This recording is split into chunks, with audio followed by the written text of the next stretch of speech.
About 10 years ago, I did a piece for Harper's Magazine on global water scarcity. And I spent a long time researching that piece and writing it. And what I found when I finished it was that at the heart of every water conflict, there seemed to be a dam. That dams are magnets for conflict. And so I felt that I'd only begun to cover this subject that was, at that time, not being written about very much at all. And so I wrote a book about dams called Deep Water, in which I followed 3 people in different parts of the world as they contended with the social and environmental impacts of dams. Now, that included an extraordinary anti-dam activist in India, a woman who's considered the world's leading anti-dam activist, who courted her own death many times, went on hunger strikes of up to 27 days, tried to drown herself in rising reservoir waters in protest over a dam in India. An anthropologist who's considered the world's leading authority on dam resettlement. And dams have caused the resettlement of conservatively estimated between 40 and 80 million people. And that estimate was 10 years ago, so it's a good deal higher than that now. He did the bulk of his work in southern Africa, so I went with him to a number of projects in southern Africa. Among them was a place in Zambia where people had been moved now more than 50 years ago as a result of the Kariba Dam, then the biggest dam built by the World Bank back in 1957. And these people were moved in typical fashion to an area where the land was infertile. And so their society began collapsing. And this anthropologist, a man named Thayer Scudder, who was initially very enthusiastic about dams, discovered as he went back to see these people every year or two over the next half century that he was actually recording the collapse of this society. I went to see them in 2002, and they were on the edge of starvation. And they had become drunk all the time. They weren't doing very much that was productive, and the only thing that kept them from starving were handouts from charities and very rarely from the Zambian government. And the third person I wrote about was the manager of the only major river system in Australia, a fellow named Don Blackmore, who realized that too much water was being taken out of this river system for farmers primarily, and for municipal use as well.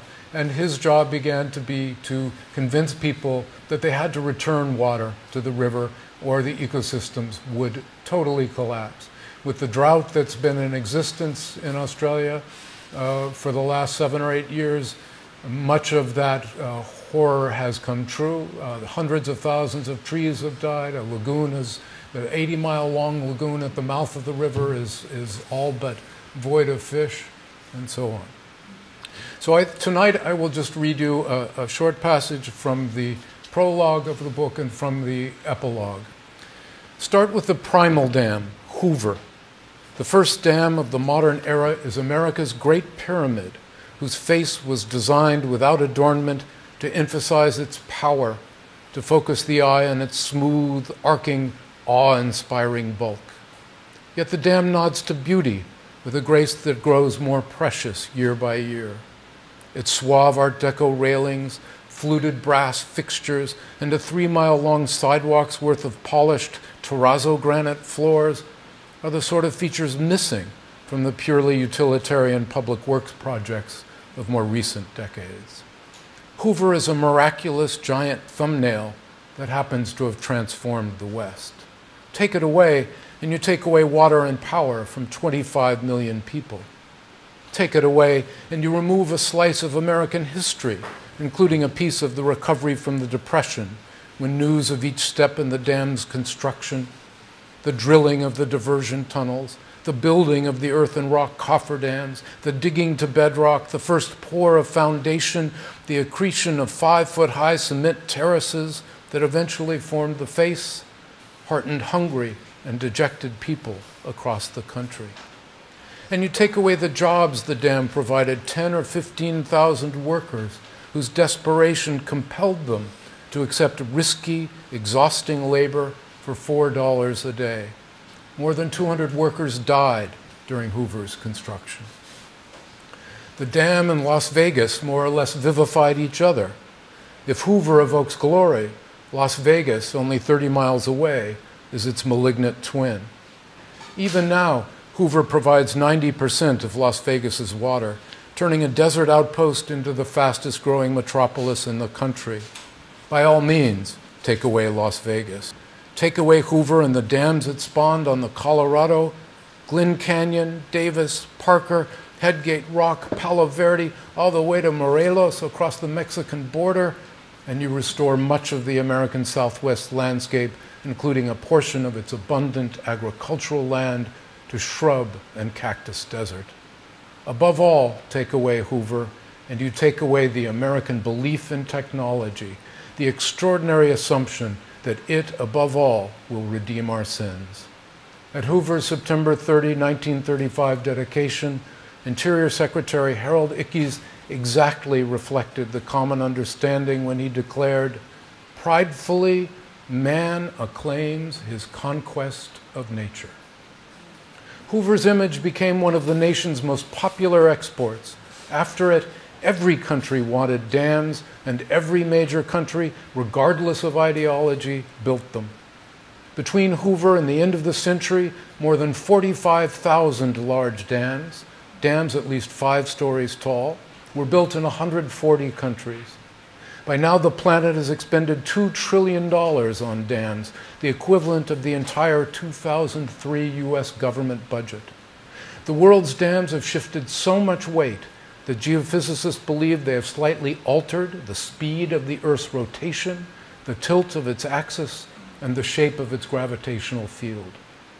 They adorn 60% of the world's 200-plus major river basins, and the water behind them blots out a terrain bigger than California. Their turbines generate a fifth of the world's electricity supply, and the water they store makes possible as much as a sixth of the Earth's food production. Take away Hoover Dam, and you take away a bearing, a confidence, a sense of what nations are for. Yet that's what's happening. Even if Hoover lasts another 1,100 years, by which time Bureau of Reclamation officials say Lake Mead will be filled with sediment, turning the dam into an expensive waterfall, its teleological edifice has already begun to crumble. In 7 decades, we have learned that if you take away Hoover, you also take away millions of tons of salt that the Colorado once carried to the sea, but that have instead been strewn across the irrigated landscape, slowly poisoning the soil.